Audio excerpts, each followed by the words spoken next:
ইয়াবা কেনার টাকা না দেওয়ায় বাবা ও ভাইকে ছুরিকাঘাত। কক্সবাজারের টেকনাফে ইয়াবা কেনার টাকা না দেওয়ায় নজির আহমেদ নামের এক বৃদ্ধকে ছুরিকাঘাত করে গুরুতর আহত করেছে এক যুবক।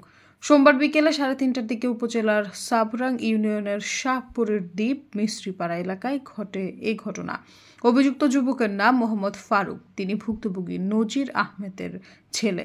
আহত নজির আহমেদের বড় ছেলে মোহাম্মদ রফিক বলেন, ফারুক দীর্ঘদিন ধরে মাদকাসক্ত। মাদক সেবনের জন্য বাড়িতে বাবা মায়ের কাছে বিভিন্ন সময় টাকা চেয়ে না পেলে ঘরে ভাঙচুর করত।